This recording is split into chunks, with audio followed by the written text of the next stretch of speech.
All right, let's get started.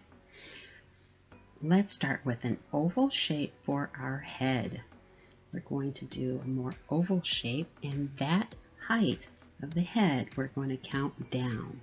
Using head, the person can help to proportion to know how tall a person is, and it is in better proportion. 1, 2, 3, 4, 5, 6, and we're going to go a little bit further down to 6.5. As we learned before, a male is about 7 to 8 heads tall, and a woman is about 6 to 7 average head tall. So we're using the head measurements to make sure this is correct. So let's note that on the top. All right, the head size is there, so let's draw our neck and our shoulder. We're going to use a horizontal line, and remember we use our head proportion to find out how wide the shoulder should be. A male is 1 whole head size on his shoulder. A lady is just half a head size. So we will mark that down, and we'll be able to determine how wide an average woman's shoulders would possibly be.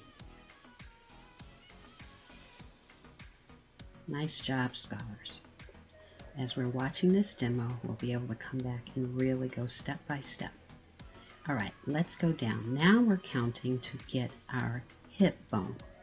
Again, we use the head size, counting down 1, 2, 3, a little bit more, and we join those shoulders and our waist. And the waist is about a little smaller than the size of the shoulders. Halfway between our hip and the ground is our knee. So we're going to mark that line for the knee. We'll come back to that in a bit. Back to our hip bone, it's a woman, so we are going to use that width size of our hip and make a curve. That curve will be more a woman's hip. Okay, our knee and our hip will kind of be used. Remember how we stood up and we put our hands down our leg, and we found out that our hand rests between our hip and our knee, not all the way down to your knee. All right, so we're going to indicate where our hand is. And once that's done, we'll be able to have better opportunity to decide, all right, this is a good length for our hand and our arm length. Let's draw the arms down. Slightly indicate where the elbow might be. We'll do that on both sides because remember the line of symmetry. Our body is pretty much divided in half. Put that elbow in, draw our line down, put our hands down to the point halfway between our hip and our knee.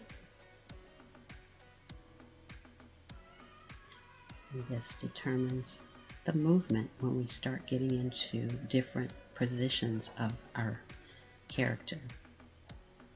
We are now going to start darkening our line just a little bit more because now we're satisfied what we have. Remember, we always start light and then we can always darken up once we're a little bit more positive of what our final look should be. We're going to go down to the 4th head size to divide where the leg begins. Put the one leg out, and remember it narrows out, and then we go to our foot. Remember, don't make your foot too short because they might topple over. So get a nice foot and it tapers down.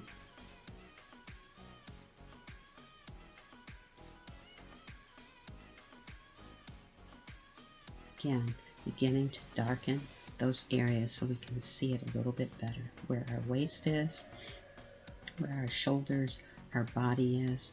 We can draw on the neck now.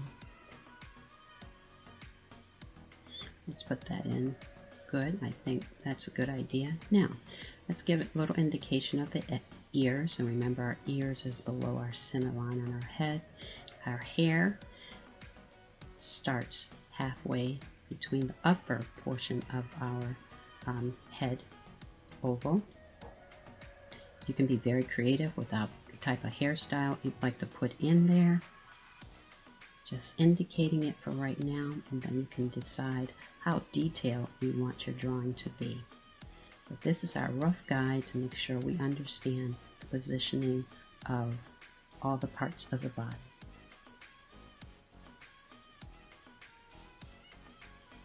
Now, as we go into a design that might have proportions that are slightly different, in the sense that the proportions are moving. The arms are stretched out, the legs are stretched out. You still have the same basic template. You start with your head, and your head can be angled and positioned. Your shoulders might be moved on an angle, but basically the designs are still counted down from your head size. 1, 2, 3, 4, 5, 6, and a little bit more. So this lady is still the same lady, but she's in a different movement. We're drawing the shoulders to the waist, curve her hips, and we're going to show her leg going on an angle. So instead of straight down, I'm going to have her thigh and then the lower part of her leg angle a different way. And we do this with lines before we start detailing in the actual shape. Kick her toes out a little bit there.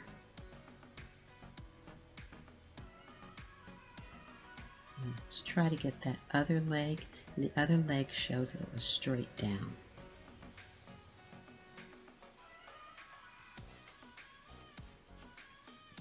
Good job. All right, the knee.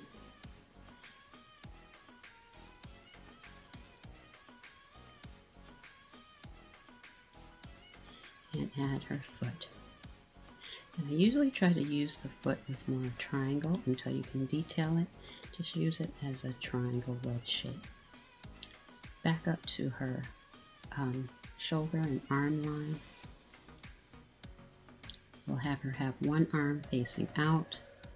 Again, draw it from the elbow and then the other section to her wrist.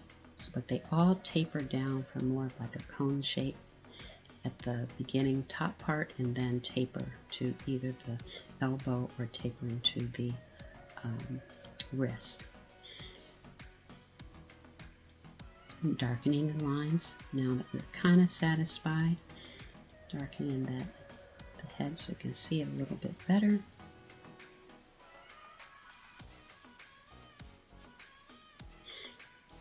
Again, the other hand.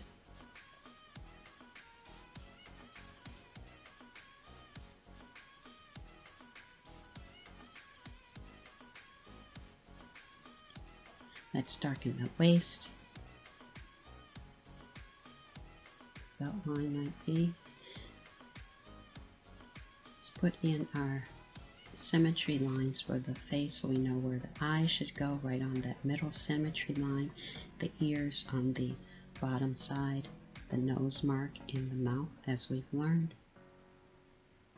We'll be coming back and studying more of the face features as well. So rough indication of, again, showing a proportion of a person, but in a different position. Let's darken her in just a little bit more. We always start with quick sketches, and then we can come back and then organize our layout and change our position as we feel that we need to. But we want to generally have the positions in correct. Have a great one.